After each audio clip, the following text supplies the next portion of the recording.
Hello guys, how are you? I'm Hardeep Singh. Welcome back to your own YouTube channel. IELTS updates and recent exams. For more updates related to recent IELTS exam writing test topics, listening, reading, practice test, and speaking, you got guesswork. Please, guys, participate in everyday listening and reading practice test to achieve your desired band score in your actual IELTS exam. Please hit the like and subscribe button. Press the bell icon for the upcoming notifications. Don't forget like, subscribe and share my YouTube channel and my Facebook page, IELTS updates and recent exams. Now turn to part 1. You will hear a conversation between an assistant at a community centre and a man who wants to join some evening classes. First, you have some time to look at questions 1 to 6.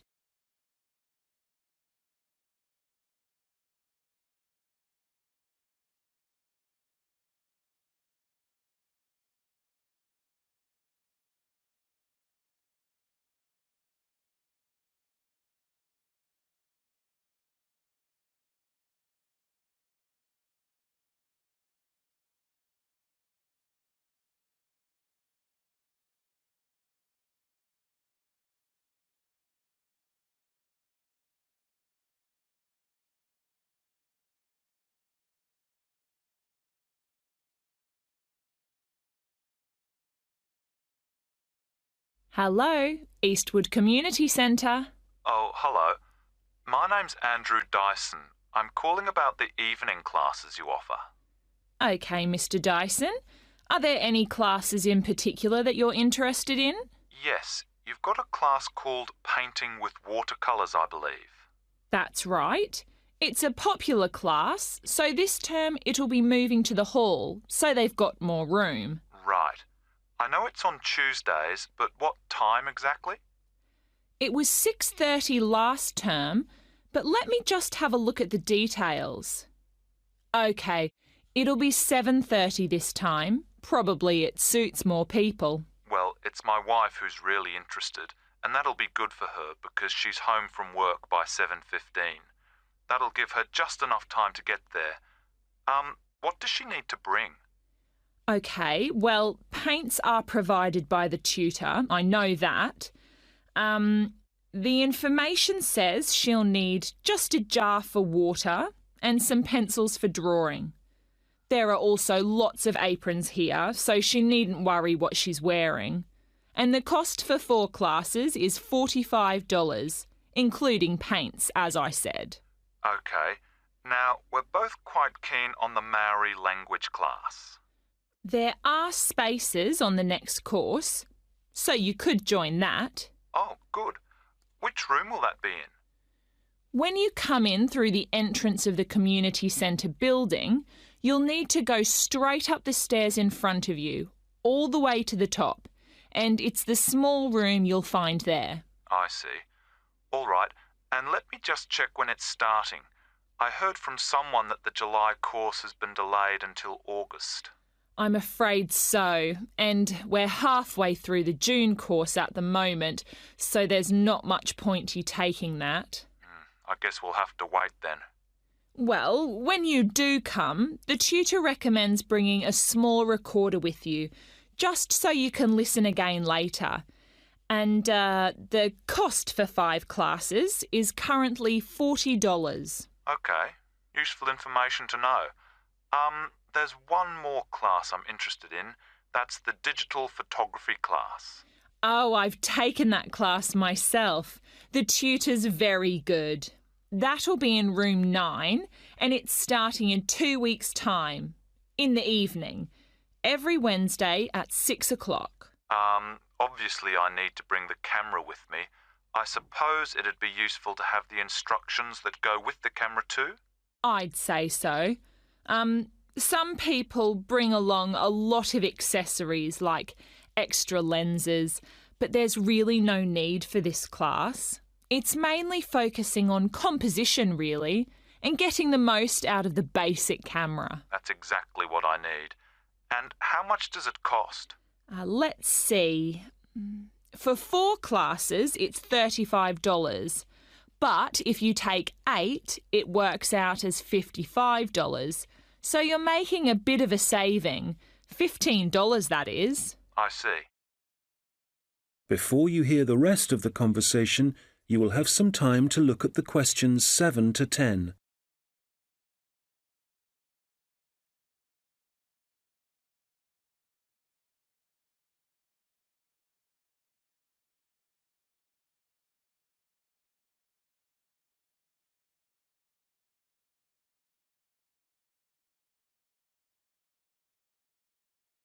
Now listen and answer questions 7 to 10. OK, now just another question for the watercolours class. I've just remembered that my wife asked me to find out about the level. Who's it for? OK, well, you don't have to be very skilled or anything like that. It's designed for beginners, actually. People who might see art as a hobby rather than as a professional opportunity. That sounds like my wife. And, who do I talk to if I want to find out some more about the Maori language classes? Probably best to talk to the tutor directly. He'll be in the office in about half an hour. His name's Jason Kuai. That's K-A-H-U-I. Good. I'll give him a call. Oh, if you do decide to come to the photography class, don't forget to look at your camera battery and make sure it's charged. I know it sounds obvious, but I've seen a few people suddenly find the cameras stopped working right in the middle of class. Yes, I can imagine it'd be easy to forget that. Oh, that reminds me. In the final week of the photography course, is it right that there's a visit to a show in the local area? I work in the city, you see, so I might have to come home early for that one. Yes, they'll decide the date once the class has started. Is there anything else I can... That is the end of part 1. You now have 1 minute to check your answers to part 1.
Part 2.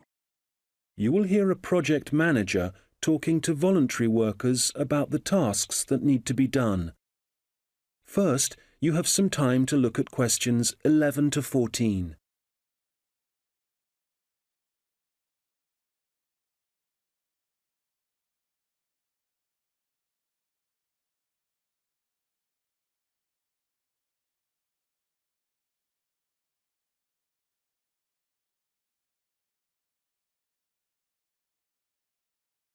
Good morning.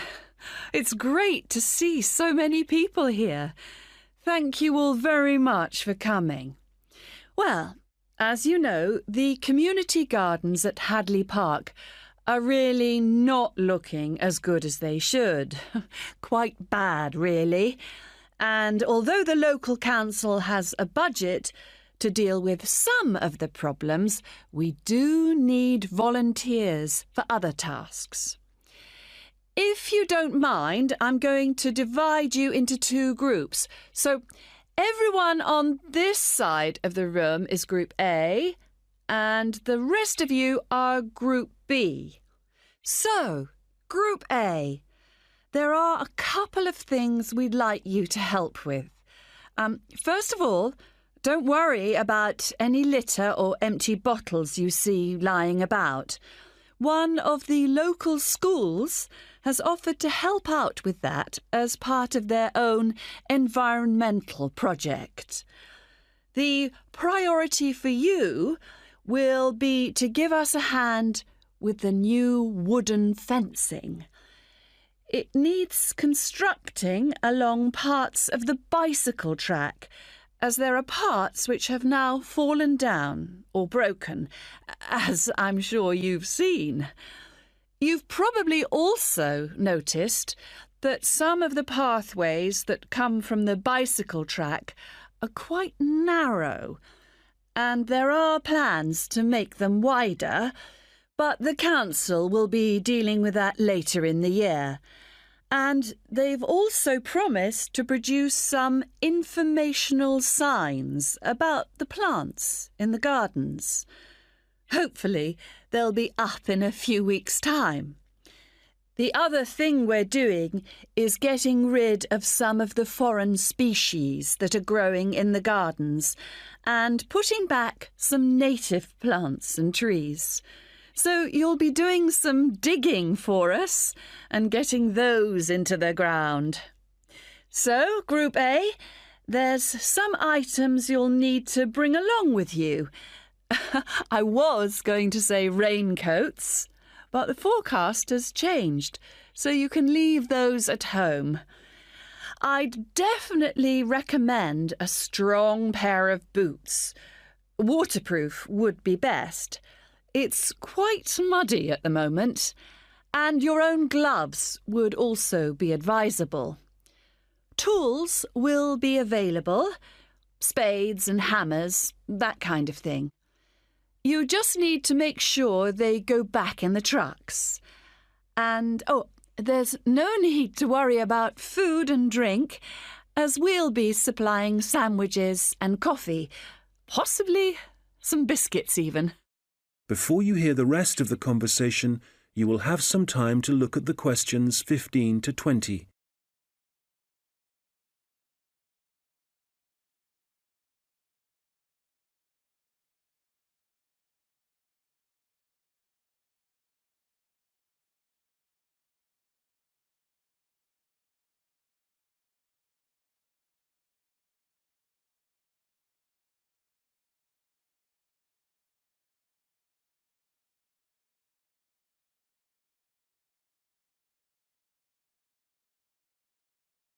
Now listen and answer questions 15 to 20. OK, Group B, your turn.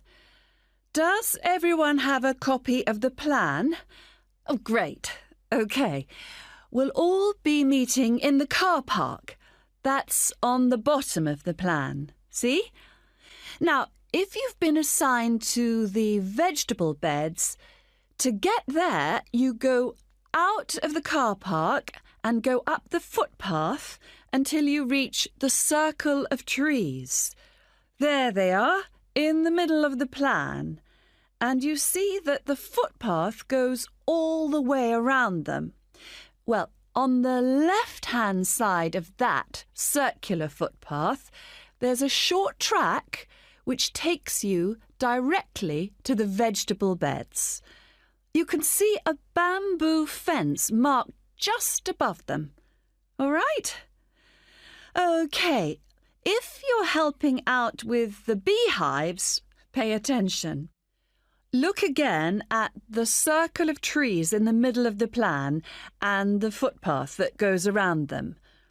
On the right side of that circle, you can see that the footpath goes off in an easterly direction, heading towards the right-hand side of the plan. And then the path splits into two, and you can either go up or down. You want the path that heads down. And at the end of this, you see two areas divided by a bamboo fence. And as we're looking at the plan, the beehives are on the right of the fence. The smaller section, I mean. Now, don't worry, all the bees have been removed. You just need to transport the hives back to the car park. OK, for the seating, look at the circular footpath. At the top of it, there's a path that goes from there and takes you up to the seating area, alongside the bicycle track, and with a good view of the island, I suppose.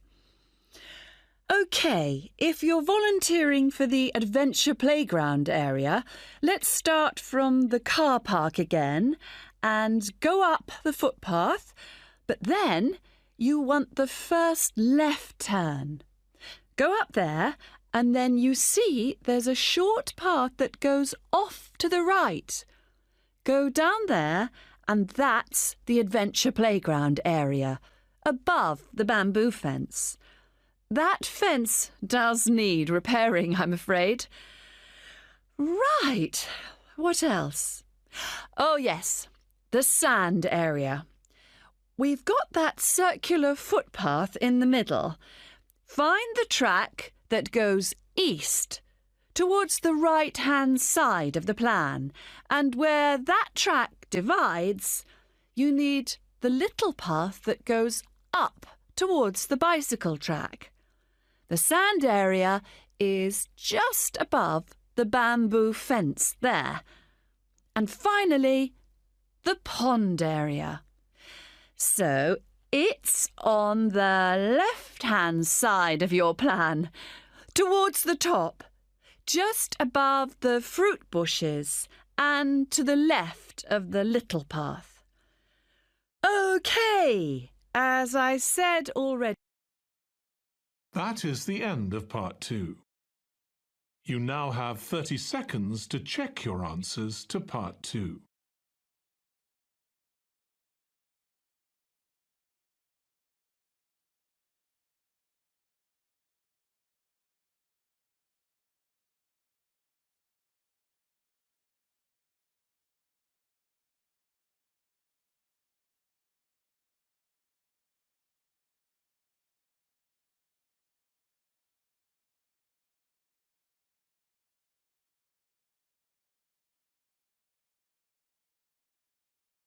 Part 3. You will hear two students discussing their assignments.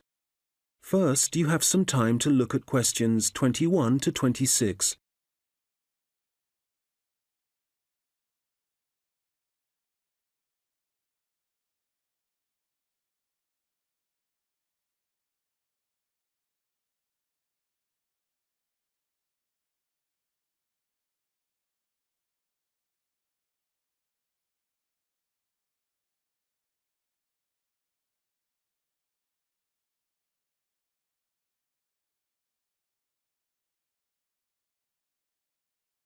Hi, Mike. How's it going? Actually, I was up last night with an assignment, so yeah, I'm tired, but I guess we'd better sort this presentation out. Well, we've done enough background reading, but I think we need to organise exactly what we're going to say about biofuels during the presentation, and the order. I thought we could start by asking our audience what car engines were first designed to run on, fossil fuels or biofuels. Nice idea. Yes, when most people think about cars and fuel, they think about all the carbon dioxide that's produced, but they don't realise that that wasn't always the case. You're probably right. The earliest car engines ran on fuel made from corn and peanut oil, didn't they? Yes. The manufacturers used the corn and peanut oil and turned them into a kind of very pure alcohol. You mean ethanol? Yes. In fact, most biofuels are still based on ethanol. Actually, I've got some notes here about the process of turning plant matter into ethanol, the chemical reactions and the fermentation stages. And it's interesting. The other students would appreciate it, but different biofuels use different processes. And if we give a general description, there's a risk we'll get it wrong, and then the tutor might mark us down. I'd rather we focus on the environmental issues. Fair enough. So, the main plants that are used for biofuel production now sugarcane, corn. And canola. Of all of them, canola is probably the least harmful because machines that use it don't produce as much carbon monoxide. Sugarcane seems to be controversial. It doesn't require as much fertiliser as corn does to grow, but when they burn the sugarcane fields, that releases loads of greenhouse gases. Yes, but some critics have suggested that the production of corn ethanol uses up more fossil fuel energy than the biofuel energy it eventually produces. For that reason, I'd say it was more harmful to the environment. I see what you mean. You're probably right. It's interesting how everyone saw the biofuel industry as the answer to our energy problems, but in some ways, biofuels have created new problems. Well, in the USA, I wouldn't say that farmers are having problems. The biofuel industry for them has turned out to be really profitable. I think, though, that even in the USA, ethanol is still only used as an additive to gasoline or petrol. The problem is that it still has to be transported by trucks or rail because they haven't built any pipelines to move it. Once they do, it'll be cheaper and the industry might move forward. That'll have to happen one day. At least the government are in favour of biofuel development. Yes, but Brazil's probably in the lead as far as biofuels are concerned. They've got to the point where they don't need to import any oil now. Which is great. And the industry in Brazil employs a huge number of people. But is it sustainable? I mean, as the population grows and there are more vehicles on the roads and there's more machinery, surely they can't depend so much on sugarcane. At some point, there has to be a limit on how much land can be used for sugarcane production. Certainly, if you want to preserve natural habitats and native wildlife. I think that whatever problems Brazil's facing now, the same will be true for any country. You have to weigh up the pros and cons. Well, we probably won't see an increase in biofuel use. I mean, they won't replace fossil fuels until we can find ways to produce them cheaply and quickly and with less cost to the environment. Making sure they require minimal energy to produce. Exactly. And in a way, that means they have to cost less than fossil fuels, certainly when you're filling up your car. Yes, and whatever other kind of engines use fossil fuels at the moment.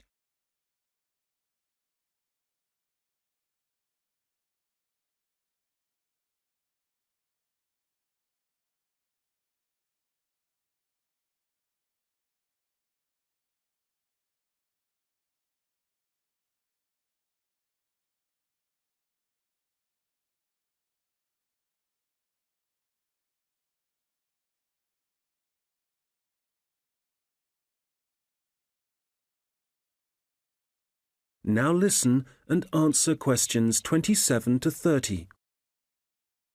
All right, so in the last section of the presentation, what problems are we focusing on? Well, we've already had a look at different types of pollution in the first section, so we can leave that out. But the biggest issue related to biofuels is that land is now being used to grow biofuel crops, and that's contributing to global hunger. Indeed. It doesn't seem right we're using corn to run cars when people can't afford to buy it to eat. Yes, let's talk about that. The other thing is that in some countries, the way that biofuel crops are grown and harvested still produces a great deal of pollution, really damaging to the atmosphere. OK, that's definitely an issue we should look at. Let's not finish on a negative note, though. Why don't we talk about the potential new sources of biofuel, So rather than corn and sugarcane, what other plants could be used? Good. Some companies are exploring the possibility of using wood and seeing how that can be used to make ethanol. Yes, and algae is another possibility. You can grow it in any water and it absorbs pollutants too. I read that. And grasses, they're another plant that researchers are investigating as a biofuel. And these kind of plants aren't used as food, which is why... That is the end of part 3. You now have 30 seconds to check your answers to part 3.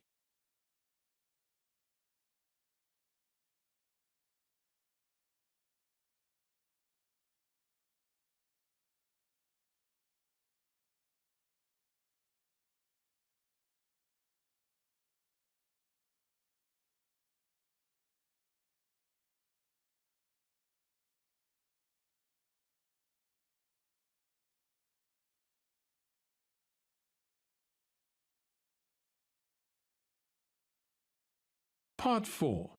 You will hear a lecture about how the production of ceramics, such as plates, pots and glass, first began. First, you have some time to look at questions 31 to 40.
Now listen carefully and answer questions 31 to 40. Hi everyone. Today I'm going to be talking about the origins of ceramics. So first of all, let's start off with, what is a ceramic? Well, generally speaking, ceramics are what you get when you apply heat to certain inorganic, non-metallic solids and then allow them to cool. And examples of ceramics are everyday things like earthenware pots, crockery, glassware, and even concrete. So how did it all begin? Well, it all started around 29,000 years ago, when humans discovered that if you dig up some soft clay from the ground, mould it into a shape, and then heat it up to a very high temperature, when it cools, the clay has been transformed into something hard and rigid. And so what did those first humans do with their discovery? Well, they created figurines, which were small statues and which depicted animals or gods or any shape that the clay could be moulded into. And all this activity was centred around southern Europe, where there is also evidence of ceramics that were created much later. The early humans also found a practical use for their discovery, such as storing things like grain, although there were drawbacks. The pots were porous, so that although they could carry water in them, it wasn't possible to store it over a long period. And also they were quite brittle and shattered very easily if they were dropped. But despite these problems, it was many thousands of years before there were any improvements. In China, at around 200 BC, they discovered that by adding minerals to the clay, they could improve both the appearance and the strength of the ceramics.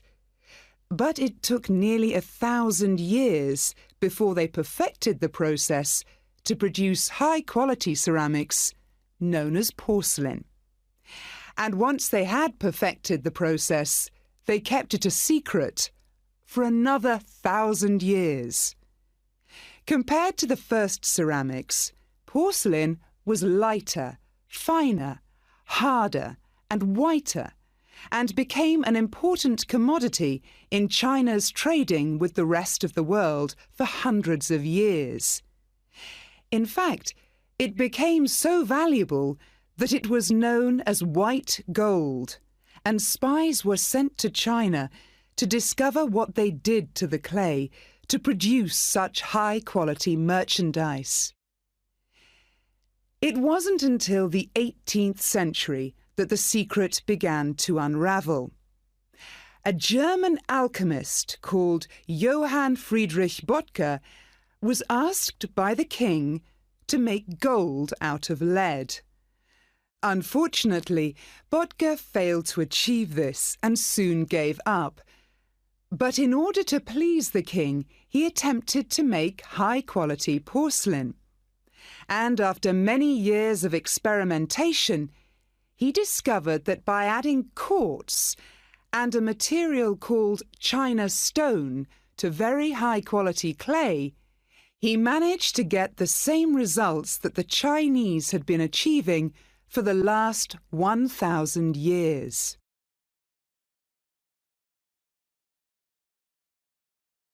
We'll now look at another ceramic which is made from mixing sand with minerals and heating to over 600 degrees Celsius. When this mixture cools, the result is, of course, glass. The main difference between ceramics made from clay and glass is that clay is made up of crystalline plates which become locked together in the cooling process, whereas glass cools too quickly for crystals to form. Apart from that, the process of heating up naturally occurring materials to transform them is the same. The origins of glass date back to 3500 BC, but it wasn't until the Roman Empire, 2,000 years ago, that the art of glassblowing and the practical uses of glass became more widespread. One of the more innovative uses was to use it in windows, as up until then they had just been holes in walls. It must have been very drafty in those days. The Romans were also responsible for inventing concrete, and although the origins are uncertain, experts think that this is largely due to the high level of volcanic activity in the area. The Romans observed that when volcanic ash mixes with water and then cools, it gets extremely hard and almost impossible to break up. The chemical reaction that follows is very complex and continues for many years, and the concrete just keeps getting harder. Evidence of this are the numerous Roman remains that are still standing, many of which are almost completely intact.